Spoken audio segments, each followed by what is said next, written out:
So good afternoon. Thanks all for spending your time. Hopefully, this time next year, many of us could be in person again very soon. So I'm Shara Mohtadi. Again, I'm the Chief of Staff for Department of Energy, EERE. And I have to say, we just had our secretary confirmed, Secretary Jennifer Granholm, just a few weeks ago. And there is truly not a more exciting place, I think, to participate in this clean energy revolution, as she calls it, than spring 2021 being in the United States. President Biden's agenda, as we all know, is the most ambitious climate agenda. The climate agenda is the most ambitious our country has ever seen. And Secretary Granholm is a huge champion leading on the energy parts of the agenda. And she has really great things in store for us here at EERE. So I want to give you a bit of a preview of how we're thinking about our priorities in this administration. If you can go to the next slide, please.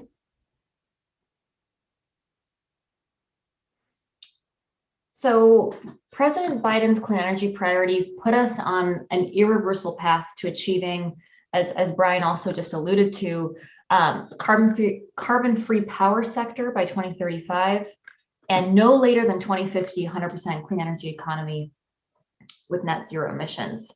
And I want to lean into our mission here at EERE, which is to drive the research development, but also demonstration and deployment of the technologies that we need to get to this transition, but also to ensure we're doing it in a way that benefits all Americans. President Biden's priority is that this transition will create millions of good paying middle-class American jobs, and also ensure that the energy options for Americans are clean, affordable, and reliable. And we have a lot of work to do in the next 900 or so days left in this administration. I think to start with, just how process-wise and how we're doing, how we're accomplishing this ambitious agenda. We're going to be working very closely with you all, with federal and non-federal partners, with close coordination with Brian and many of those across the national labs, and across federal agencies, state governments. Many of us, like myself, have state government background, municipal government, state commissions, like our acting assistant secretary, Kelly Speaks Bachman, tribal governments, local governments, again, and industry and non-governmental partners. And it's that approach to our work and the priorities I'll discuss with you today that I'm excited to share. I think the last point underscoring all of this is how we can get to the state by 2035 in a way that's equitable, just, and again, and benefits all. So if you could stay on this slide for now, Anna, I'll just run through some of these programmatic priorities we have that we have laid out for the team.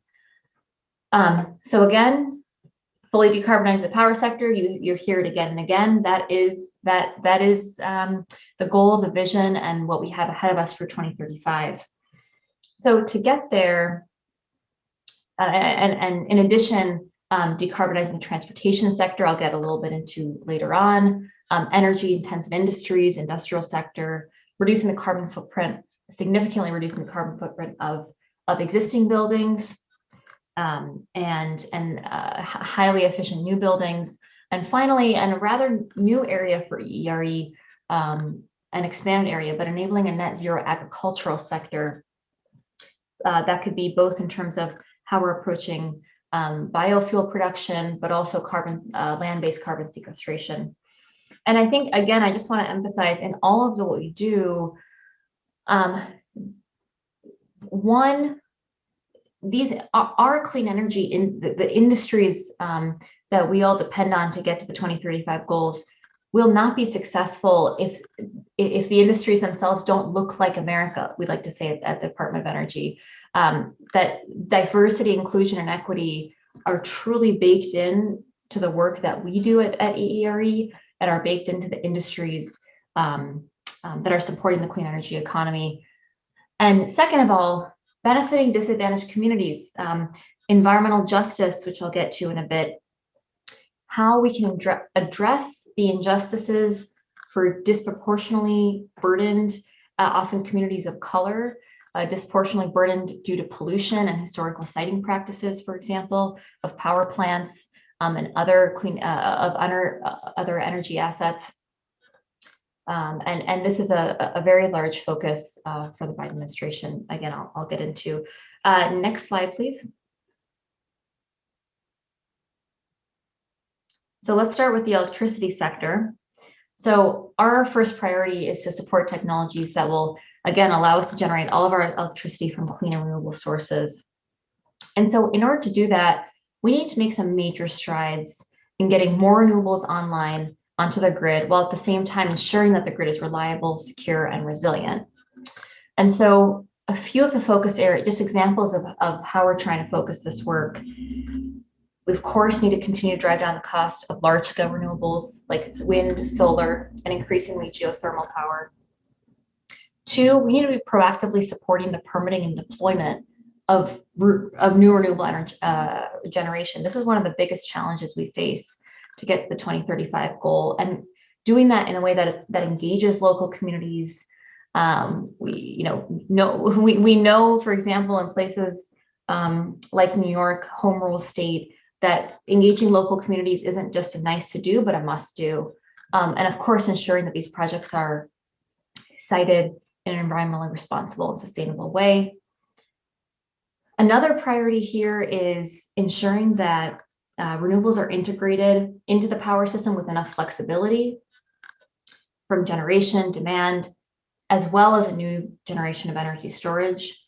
And finally, certainly last but not least of just the examples here is reducing our dependence on critical materials while creating well-paid manufacturing jobs here in the United States to support the clean energy economy.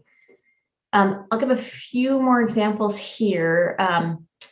When it comes, to the grid integration side of things, we are working very closely with the Office of Electricity and the Department of Energy to understand how we can plan for and operate for this power system of the future that we're talking about.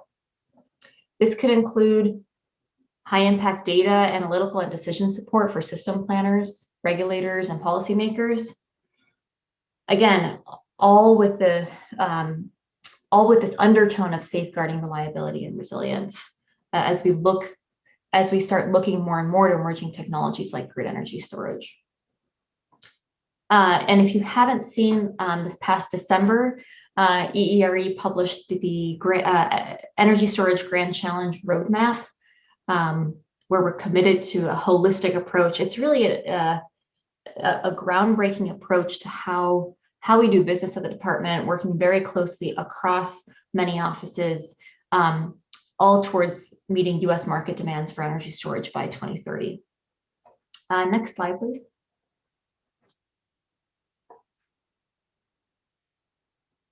Thanks. So let's get to the transportation sector. So, and just to situate you all, for those of you not familiar with EERE, we have three main technology pillars. One is renewable power, and that covers much of the work I just discussed in the previous slide. The second is sustainable transportation, which covers the work I'm about to get into. And the third is the energy efficiency pillar. That houses a number of programs, from the weatherization and intergovernmental program to the Advanced Manufacturing Office for the Department of Energy, to our buildings technology office, which gets into the energy efficiency side I'll speak to shortly. But back to transportation. So this pillar in EERE, we are determined to decarbonize transportation across air, sea, rail, and road. And we're working on setting ambitious goals here for each. So when it comes to electric vehicles in particular, the president has set a goal of deploying 500, using the federal government's powers to help deploy 500,000 new public charging electric vehicle points by 2030. And we need to do so in an equitably distributed way. And frankly, with a focus on communities that might not be served by private investments. And so on one side of this is the national build out of EV infrastructure. On the other side of this is actually making electric vehicles more affordable.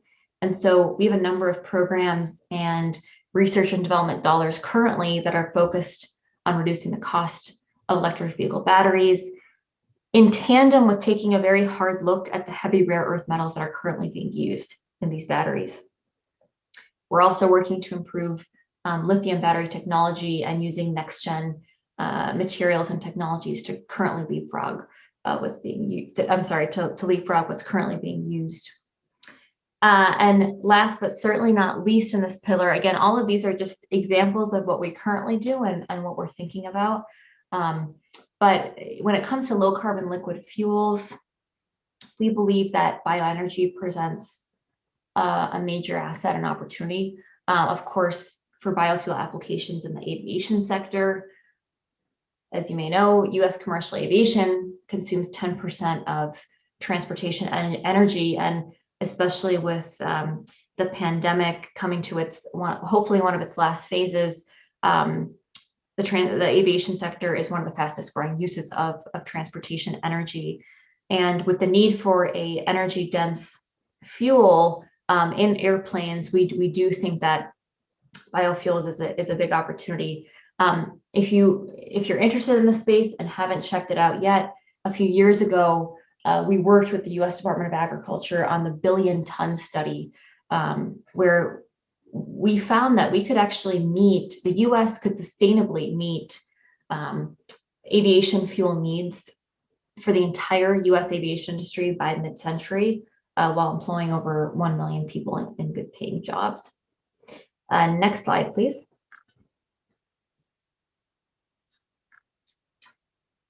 So the industrial sector, and again, I mentioned that EERE does oversee the Advanced Manufacturing Office. So this is our third priority. How can we accelerate the decarbonization of high greenhouse gas intensive sectors and industries?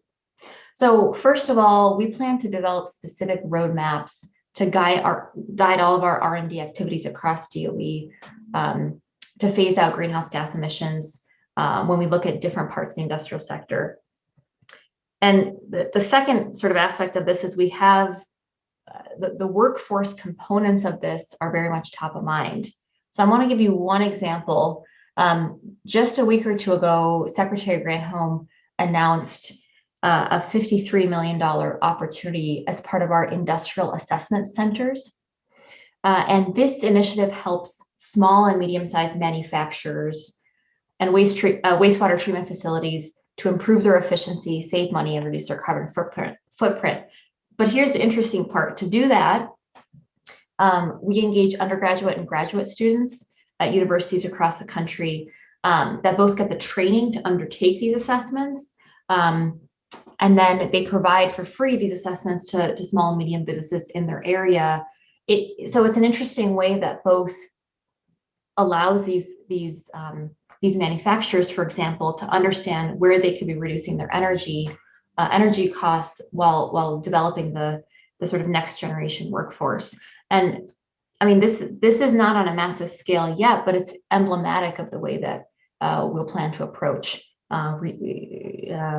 workforce activities in this area. I'll just highlight another initiative here. I wish this was more interactive, but I'm just going to keep going on the monologue. The Better Buildings Initiative is also out of EERE. So the Better Buildings Initiative works with sort of homeowners and the representatives, commercial buildings, industrial plants. The Better Buildings Initiative and through our partnerships and convening power, we've been able to work with these organizations and institutions to save over $8 billion worth of energy costs as of last year. And it's a program we look to continue and perhaps expand in the future. Next slide.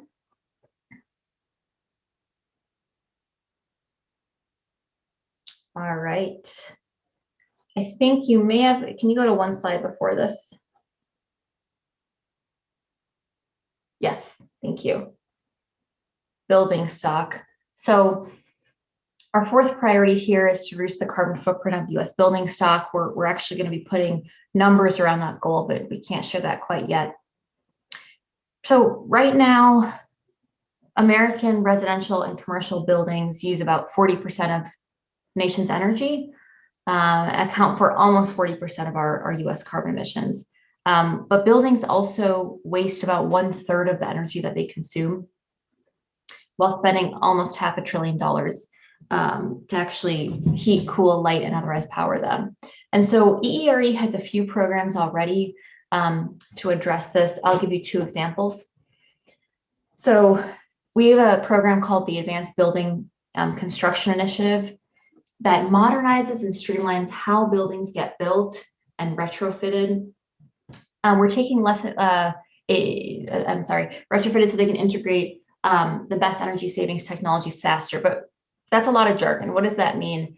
NYSERDA, as some of you may know, is taking a look at some programs in Europe, specifically the Netherlands, the Energiesprong model, which applies a whole building retrofit approach and tries to apply that to the New York City, the New York market. And we're partnering with NYSERDA to look at how we can take those same lessons learned from the Netherlands and other places and apply that whole building retrofit approach across the US marketplace. Another example, we have a program called the, the Grid Interactive Efficient Buildings Initiative. We don't have the best names for our initiatives, but so the purpose of this program is to increase demand flexibility and of course, overall energy efficiency of the buildings.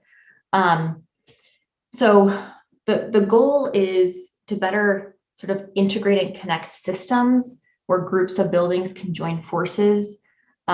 This allows, by providing the grid with more demand flexibility and reducing overall energy demand, the buildings provide collective benefits at scale that improve their own resilience, affordability, energy, and environmental performance, and also of the rapidly decarbonizing power grid. And so again, building efficiency and the work that we do out of the Building Technologies Office is clearly critical to decarbonizing the electric grid and of course, vice versa, and getting to the 2050 goal. Next slide, and this is the last priority I'll share. Thank you. So agricultural sector, again, a relatively new area of interest and expansion for EERE. And our goal here again is to provide energy and water pathways to get to the get to a net zero agricultural sector. But this needs to be done on a whole of government approach, of course, with our partners at Department of Agriculture, the U.S. Forest Service, and others. We have extensive research and development capabilities. That is what makes EERE unique, and the funding for those capabilities, while we can partner closely with our sister agencies here. So I'll give you one example. We have one of our offices is the Bioenergy Technologies Office. And so we're looking to expand the impact of bioenergy technologies, forestry, and agricultural practices on addressing climate change. This could, for example, when we look at our hydropower programs and better understanding and predicting water flow on the one end, to designing more efficient irrigation systems on the other end. A whole other piece of this is using agriculture as a means for land-based carbon sequestration, which we really think will help us get to that last 10% or so, which is the biggest challenge to meet this 2050 net zero economy-wide carbon goal. And next slide, please. That's the last slide. So to accomplish these 5 programmatic and policy priority and funding priorities that we have, we are determined to advance diversity, equity, and inclusion, not only at EERE in our own workforce, not only at the national labs, but in the entire clean energy industries and workforce. And what does that actually mean? We are already increasing outreach and raising awareness of the opportunity space for young people, including at minority serving institutions, minority professional organizations, historically Black colleges and universities, and helping explain what the opportunity set could be for young people in our industry. President Biden always says his climate plan is a jobs plan. And so as we think about how we set ourselves up for success, ensuring that our workforce looks like America, represents America, is critically important. The second element of this is environmental justice. So I'll just say a little bit more about that. And if there's interest in the Q&A, I can speak a bit more to it. But President Biden has set a goal of 40% of the benefits of the clean energy investments should go towards disadvantaged communities. So what does that mean? We're still figuring out how we'll actually get there, but we are starting to consider environmental justice and equity impacts in every single project we're executing upon. And that does not even mean just who we fund, but also, again, who benefits from this work. And I'll give you one example. So EERE oversees the Weatherization Assistance Program, of course, a congressionally directed program. And it's the nation's largest whole house energy efficiency retrofit program for low-income families. And it's on a pretty large scale. We help about 35,000 low-income families in the U.S. And including across our territories, and provide them with energy efficiency retrofits. Since inception, over 7 million low-income homes have received weatherization upgrades. However, we're thinking, are there creative ways to think about reaching the most vulnerable families first, meaning not only going into a home and ensuring that energy efficiency measures are taken, but also making sure that basic health and safety measures in that home are being met. Too often, the home may not be in a condition that the weatherization at the cost-benefit ratio currently allocated, that those changes can be met, and therefore that house, which frankly could be sort of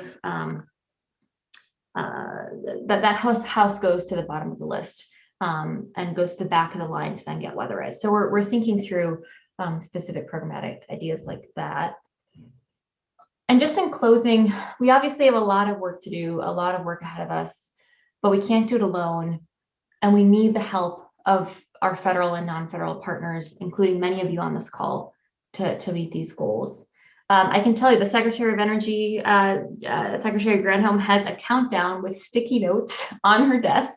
Every day she peels off a sticky note and tells her staff, this is how many days we have left in this administration in the race to stop climate change. And so the urgency of our work, we feel it from the top down. It's an all hands on deck sprint, and we look forward to working on it with all of you. So thank you. I think I probably went over, but I'm happy to take any questions you might have. Actually, there are quite a few questions that are coming in. Let me start with a couple that I see here, and apologies to everyone who's submitted a question. We won't be able to get to all of them today. Shara, thank you so much.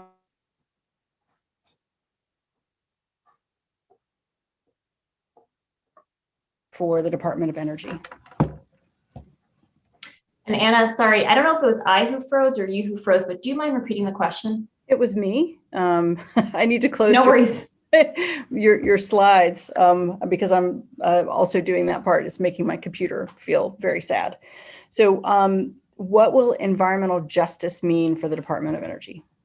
Sure. So I spoke a little bit earlier to it, but let me expand a bit. I think, so there's a few, let me give I think for a lot of us, picturing what environmental justice means is a bit challenging, but there are specific communities and cities and towns across this country that have, again, whether it's due to historical siting practices of wastewater treatment plants, power plants, petrochemical plants, who have who have higher rates of cancer and who have higher rates of childhood asthma and hospitalizations. And more often than not, these are sort of minority, majority, or communities of color.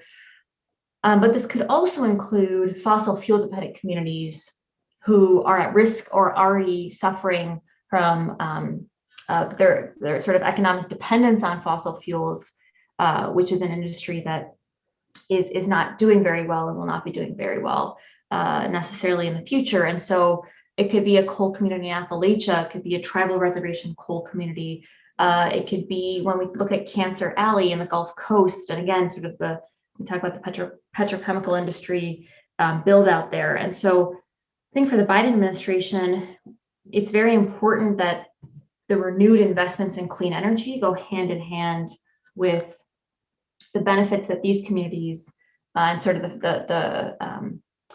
the idea of being treated fairly in a non-discriminatory manner goes hand in hand. And so this, you might start hearing the term Justice 40, which again, we refer to this goal, publicly stated goal, 40% of the benefits of the clean energy investments will go towards these disadvantaged communities. Thank you.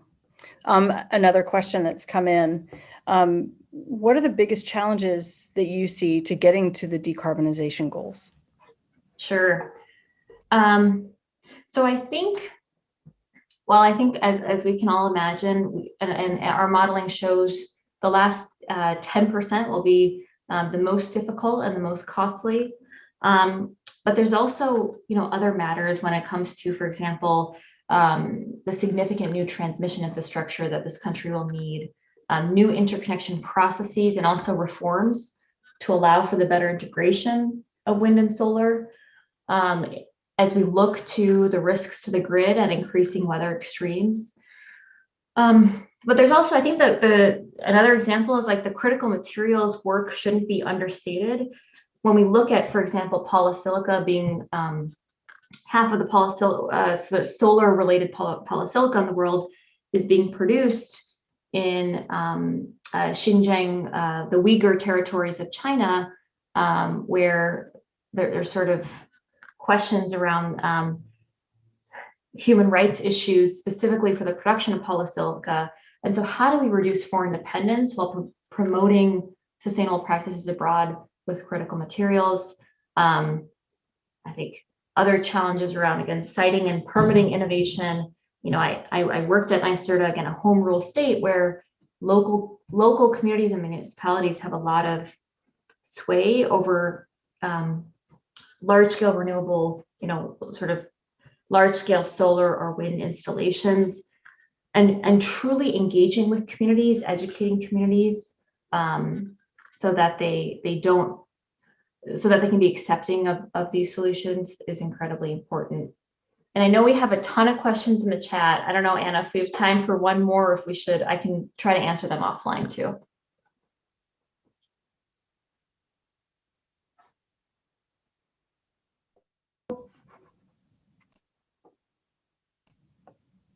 Sorry, I'm trying to catch up. I think it would be really awesome if you could stay for a few minutes and answer some of those additional questions, because we are at the end of time. So thank you so much, Chief of Staff, Shara Mohtadi. I really appreciate having you here with us today. I know my video is dragging a little bit, but we're trying to catch up, and I appreciate you being here today. Thank you. Thanks so much, Anna. I appreciate it. Very glad to have you.